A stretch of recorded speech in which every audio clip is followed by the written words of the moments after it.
In the street of the fruit stalls written by Jon Stallworthy. तो ये poem start होती है wicks balance flame a dark dew false.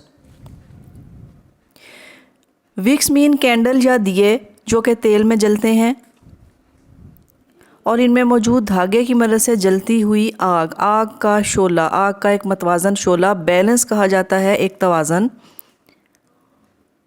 और flame का मतलब है शोला। विक्स बैलेंस फ्लेम का मतलब है कि तवाज़न के साथ जलता हुआ आग का एक शोला जिसमें कोई उतार चढ़ाव नहीं है। और इस जलते हुए दिए के बाद कहा गया है कि डार्क ड्यू फॉल्स। डार्क का मतलब है गहरा या तारीक। ड्यू शबनम के कतरों या ओस को कहा जाता है, लेकिन यहाँ ये वो शबनम के कतरे नहीं हैं जो सुबह सवेरे फूलों और पौधों को ताजगी बख्शते हैं और सुबह की रोशनी में हीरे की तरह चमकते हैं। ये शाम के वक्त पड़ने वाली ओस के कतरे हैं जो कि रोशनी और ताजगी का पैगाम नहीं दे रहे बल्कि उदासी और तारीकी का मंजर पेश कर रहे हैं। डार्क मीन तारीक, ड्यू कतरे, एंड फॉल्स के ये गिरते हैं। के बाद in the second line in the street of the fruit stalls. This is the second line of the poem and it is the title line also. तो यहाँ से हमें पता चलता है कि ये एक स्ट्रीट का मंजर है जिसमें के फ्रूट स्टॉल्स हैं, यानी कि फल बेचने वालों के स्टॉल्स या table. Melon, guava, mandarin, these are the names of the fruits. Melon खरबूजा, गावा अमरूद, मैंड्रिन नारंगी। पोएट्स उन फ्रूट्स का जिक्र करता है जो कि इन स्टॉल्स पर मौजूद हैं और फिर कहता है pyramid piled like cannon balls.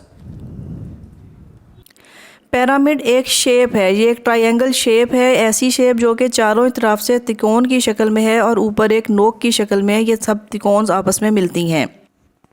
जबकि पाइल एक ढेर को कहा जाता है। फ्रूट्स का ये ढेर पैरामिड की शेप में रखा गया है, इसलिए इसे कहा गया है पैरामिड पाइल के पैरामिड की शेप का एक ढेर। फ्रूट्स का ये ढेर लाइक दिखाई देता है cannon balls. Cannon is a heavy gun. ये एक बहुत बड़ी और हैवी गन होती है जिसे एक 4 व्हील गाड़ी पर कैरी किया जाता है। और कैनन बॉल्स मीन इसकी गोलियां। These are heavy metal balls. ये धात के बड़े बड़े गोले हैं जो कि इस तोप की मदद से बरसाए जाते हैं। And pyramid piled like cannon balls का मतलब ये है बॉल्स पर फ्रूट को पैरामिड शेप में सेट कर रखा है और फ्रूट के ये ढेर पैरामिड की शक्ल में सजे हुए हैं, लेकिन पोएट को फ्रूट का ये ढेर तोप के गोलों का सा दिखाई देता है। उसे ऐसा लगता है कि ये तोप के गोले उसके सामने पैरामिड की शक्ल में इन फ्रूट स्टॉल्स पर ढेर हैं। Glow red hot, gold hot from with in. ये रेड हॉट यानी सुर्ख और गर्म, ग्लो हॉट सुनहरी और गर्म, फ्रॉम विद इन अंदर से। मीन जिस तरह तोप के गोले बारूद से भरे होते हैं, इसी तरह ये फ्रूट भी सुर्ख, सुनहरी और गर्म दहकता हुआ मवाद अपने अंदर समोए हुए है।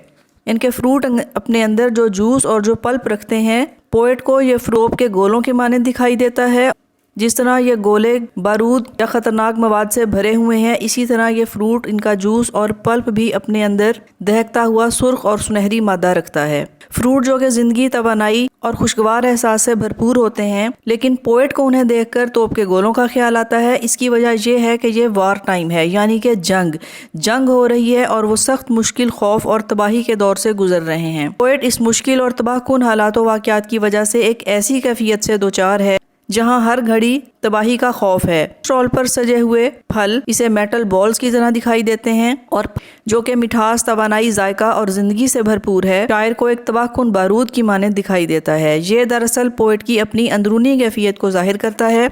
इसके बाद नेक्स्ट स्टैंजा में पोएट बयान करता है dark children with a coin to spend enter the lantern's orbit find. Children यानी कि बच्चे, जिनके पास खर्च करने के लिए एक सिक्का है जिसे poet a coin to spend कहता है। लेकिन इम्पॉर्टेंट बात यह है कि यहाँ इन बच्चों को डार्क चिल्ड्रन क्यों कहा गया। बच्चे जो कि ज़िंदगी, मासूमियत और उम्मीद का पैगाम देते हैं, शायर उन्हें डार्क चिल्ड्रन का नाम देता है। इसकी वजह यह भी हो सकती है कि ये गहरी शाम का वक्त है और स्ट्रीट में ज़्यादा रोशनी नहीं है, जिसकी वजह से इन बच्चों के चेहरे दिखाई नहीं देते। ये कुछ साए या ह्योलों की शक्ल में नज़र आते हैं। ये बच्चे फ्रूट स्टॉल पर आते हैं और लैंटर्न जो कि तेल से जलने वाला एक लैंप है, इसके गिर्द कुछ रोशनी है। लेंटर्स ऑर्बिट का मतलब है कि रोशनी का एक दायरा। बच्चे इस मध्यम रोशनी के दायरे में दाखिल होते हैं और इसके बाद फिर दोबारा से फ्रूट्स के नाम बताए जाते हैं, जो कि मेलन, गावा एंड मैंड्रेन, यानी कि खरबूजा, अमरूद और नारंगी। इसके बाद पोइट कहता है the moon compacted to a rind, the sun in a pitted skin. Moon यानी चांद, कंपेक्टेड का मतलब है बंद किया गया, और रिंड मीन सख्त छिलका या खौल।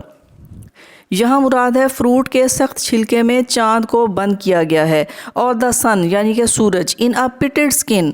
पिटेड एक ऐसी सरफेस को कहा जाता है जिसमें छोटे छोटे नन्हे सुराख होते हैं, और इन सुराख या होल्स को मसाम भी कहा जाता है।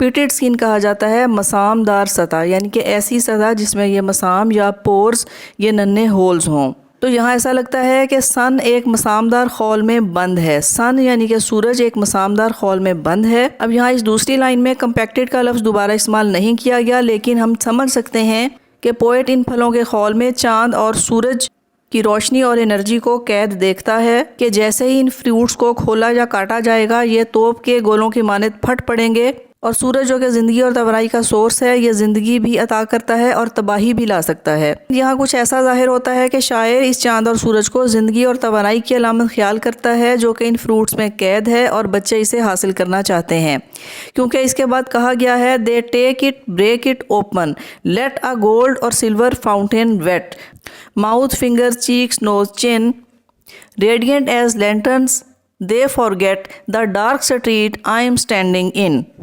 They take it, break it, open mean वो उसे यानी फ्रूट लेते हैं, तोड़ते हैं और खोलते हैं। A gold और silver fountain, फाउंटेन का मतलब है फवारा, जिससे पानी की फुहार निकलती है।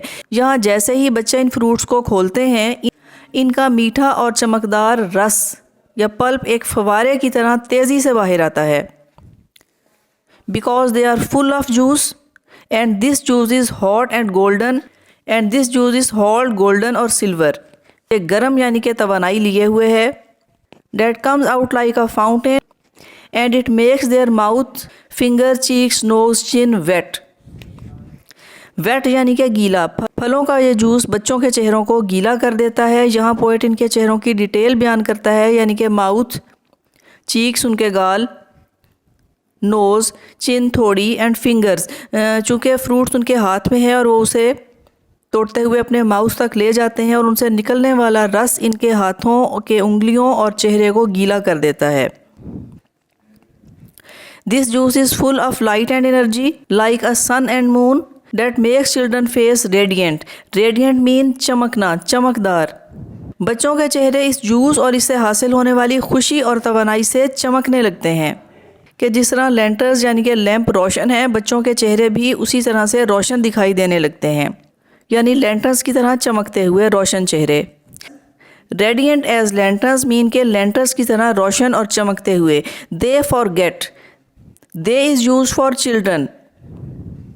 यहाँ दे बच्चों के लिए इस्तेमाल किया गया है कि दे फॉरगेट, कि ये बच्चे भूल जाते हैं, या फिर शायद वो इस बात से बेखबर हैं, वो इस बात से आगाह नहीं हैं कि the dark street I am standing in. I am mean के मैं खुद, यानी कि शायर।